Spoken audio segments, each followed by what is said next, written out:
আজিৰ প্ৰথম প্ৰশ্নটো চোৱা 4টা ঘণ্টা 5, 10, 15, 20 মিনিটৰ মূৰে মূৰে বাজে এটা বেল কি কৰিছে এটা 5 ঘণ্টা কি কৰে 5 মিনিট আৰু এটা 10 মিনিট 15 মিনিট আৰু 20 মিনিটৰ মূৰে মূৰে বাজে যদি গতিকেইটা ৰাতিপুৱা 9 বজাত একেলগে বাজে অৰ্থাৎ ৰাতিপুৱা 9 বজাত একেলগে ষ্টাৰ্ট কৰিলে তেন্তে কেই বজাত দ্বিতীয়বাৰৰ একেলগে বাজিব অৰ্থাৎ কি যে 4টা বেল আছে এইকেইটা বেলৰ যিটো নেক্সট ঘণ্টা বজাৰ সময় ব্লেক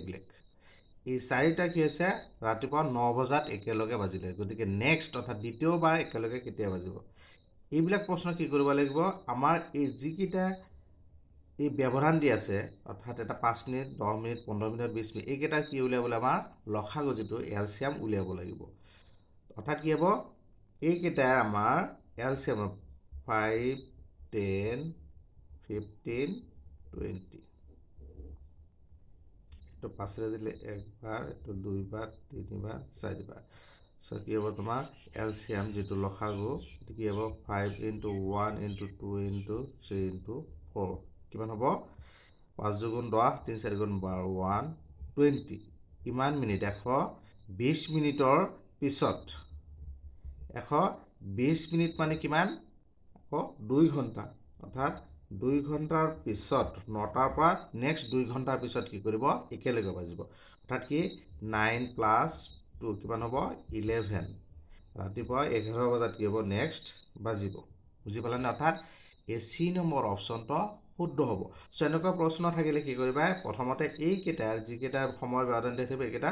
লসাগু উলিয়ালে হ'ল লসাগু উলিয়াই প্ৰথম সময়টোৰ লগত যোগ কৰি দিলে হ'ল বুজি পালানে তাৰ পিছত হৈছে প্ৰশ্নটো চোৱা 2 নম্বৰ যে তলৰ কোনটো সৰলীকৰণৰ মানৰ নিকটতম হ'ব এটা তোমাৰ সিম্পলিফাই কৰিব দিছে আৰু ইয়াৰ নিকটতম মান নিয়াৰেষ্ট মান উলিয়াব দিছে তাৰ মানে চোৱা উত্তৰটো দি আছে আমাৰ পূৰ্ণ সংখ্যাত দি আছে দশমিকত দিয়া নাই বুজি পালানে এটা কি কৰিবা যে আমাৰ এইকেইটা উলিয়াওতে আমাৰ সহজতে কি দশমিক যেটো নিকটতম মান উলিয়াই লম প্ৰথমতে সহজ হ'ব পূৰণ কৰাৰ আগতে নিকটতম মান উলিয়াই লবা উত্তৰটো যেহেতু তোমাৰ পূৰ্ণ সংখ্যাত দি আছে সো কি কৰা প্ৰথমটো চোৱা 571.002 আছে এক আমি কি ইনটু 4 আছে তাৰ পিছত আছে 32.005 into 7 minus 40 into 10.005 সো এটা কি কৰা আমাৰ এই নিকটতম মান যেটো দশমিকৰ পিছত 0002 আছে এটো কি লিখিব পৰা 571 into 4 plus এটো লিখিব পৰা কি 302 into 7 plus minus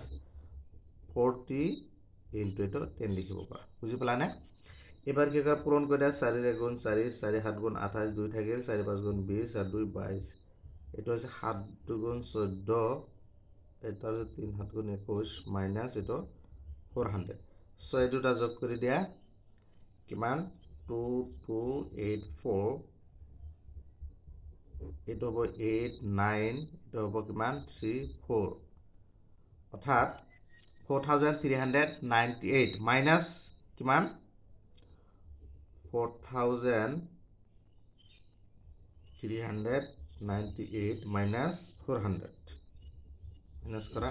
3998 অর্থাৎ এই সি নম্বৰ অপশনটো শুদ্ধ হ'ব বুজি পালানে এনেকুৱা নিকটতম মান নিয়াৰেষ্ট মান উলিয়াবলৈ দিলে তোমালোকে কি কৰে উত্তৰটো চাবা যদি দশমিকত নাই পূৰ্ণ সংখ্যাত আছে তেতিয়াহ'লে দশমিক বিলাক তোমাৰ নিকটতম মান লৈ পেলাইহে পূৰণ কৰিব তেতিয়া কি হ'ব একেবাৰে সহজ হ'ব যদিও দেখাত টান লাগিছে দশমিক কিমান ডাঙৰ ডাঙৰ দশমিক আছে কিন্তু উত্তৰটো তোমালোকে অনায়াসে উলিয়াব পাৰিবা বুজি পালানে নেক্সট আৰু এটা প্ৰশ্ন চোৱা 3 নম্বৰ প্ৰশ্নটো চোৱা এটো দি আছে যে বিভিন্ন শ্ৰেণীৰ শিক্ষাৰ্থীৰ সংখ্যা নিম্ন দ্বন্দ্বচিত্ৰত দিয়া আছে তলত এটা দ্বন্দ্বচিত্ৰ দিয়া আছে এই দ্বন্দ্বচিত্ৰটোত কি আছে এটো এইফালে 6 7 8 9 10 এই পাঁচটা শ্ৰেণীৰ ইফালে ছাত্ৰ ছাত্ৰীৰ সংখ্যা দি আছোঁ অৰ্থাৎ ক্লাছ 6ৰ কিমান ছাত্ৰ ছাত্ৰী এইটো 20 তাৰপিছত 7ৰ কিমান দিয়া আছে 7ৰ এই মাজত আছে অৰ্থাৎ কিমান হ'ব তোমাৰ 2 ফালে কি হ'ব 17 এনেকুৱা ধৰণৰ হ'ব এতিয়া চোৱা ঠিক সেইদৰে এইটো আছে তোমাৰ 25 এইটো 9ৰ আছে কিমান 15 প্ৰশ্নটো চোৱা কি দিছে যে কোনটো শ্ৰেণীত আটাইতকৈ বেছি শিক্ষাৰ্থী আছে আটাইতকৈ বেছি শিক্ষাৰ্থী কোনটো শ্ৰেণীত আছে চোৱা ক্লাছ 8 যিটো দণ্ডচিত ওপৰ ফালে আছে ক্লাছ 8ত কিমান আছে 25 আছে অৰ্থাৎ আটাইতকৈ বেছি আছে ক'ত ক্লাছ 8 অৰ্থাৎ কি হ'ব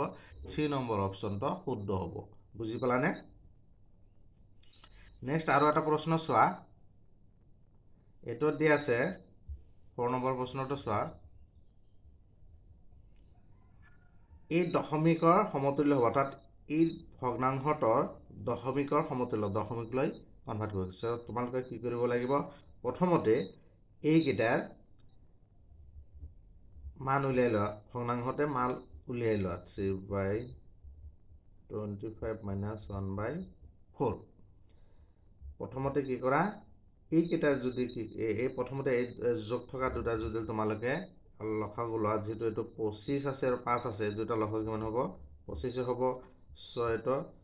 ইয়াতে 5 আছে 25 আছে গতিকে 5 বাৰ যাব 5 দুগুণ 10 যোগ 3 বিয়োগ 1/4 তো চোৱা ওপৰত কিমান হ'ল 30 তলত 25 - 1/4 এই দুটা লসাগু ল'লে একেলগেও কৰিব পাৰো মই সেপাৰেটকৈ দেখুৱাই দিছো এবাৰ চোৱা এই দুটা লসাগু কিমান হ'ব যেহেতু দুটা লসাগু পূৰণ কৰিলে 25 *